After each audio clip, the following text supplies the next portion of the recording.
Life with Shankar and প্রিয়াঙ্কাতে নতুন একটা ছোট্ট ব্লগ নিয়ে চলে এসেছি। দেখলেই বুঝতে পারছো কিসের ব্লগ।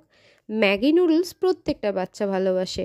তো আমি আদিত্রির জন্য আজকে পতঞ্জলি আটা নুডলস নিয়ে এলাম, আর সেই নুডলস নিয়ে হোম স্টাইল ম্যাগি বানিয়ে ফেললাম। প্রথমে একটু তেল দিয়ে, মানে রিফাইন্ড অয়েল দিয়ে, ক্যাপসিকাম, গাজর, বিনস, গ্রিন পিস এগুলো দিয়ে ভালো করে সটে করে ম্যাগিটা দিয়ে দেবো।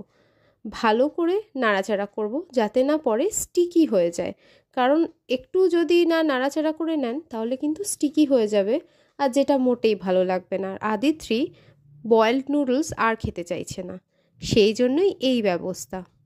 তো নুডলসটা যখন একটু ফ্রাই ফ্রাই হয়ে গেছে, ওভার ফ্রাই যাতে না হয় সেদিকেও খেয়াল রাখতে হবে। তারপর এর মধ্যে কিন্তু আমাকে দিতে হবে সেই ইনগ্রেডিয়েন্ট, মানে মশলা।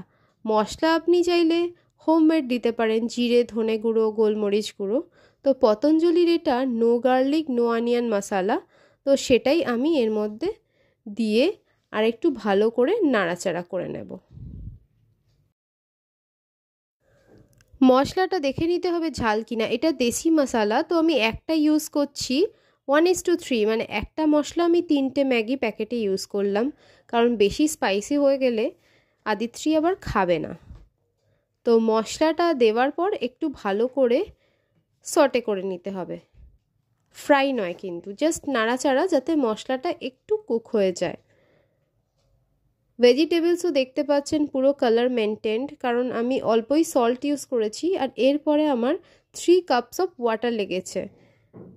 3 cups of water is enough, কারণ বেশি জল দিলে জিনিসটা গ্যাদগ্যাদে হয়ে যাবে, আর যেরকম একটু মাখা মাখা হয় সেরকম হবে, কিন্তু এইটাতে একটু স্টিকি হবে না।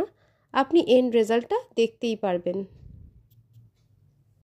জল দেওয়া হয়ে যাওয়ার পর আমি এটাকে আরেকটু নাড়ানাড়ি করার পর আলটিমেটলি এর উপরে চাপা দিয়ে জাস্ট 2 মিনিট মতো লাগবে। এটাকে 2 মিনিটস ম্যাগি এমনিই বলা হয় না, 2 থেকে 3 মিনিটই লাগবে। চাপা দিয়ে মিডিয়াম ফ্লেম করে রেখে দিতে হবে, আর কিছুক্ষণ পরেই কিন্তু একটা দারুণ এনজয়েবল ম্যাগি রেডি হয়ে যাবে।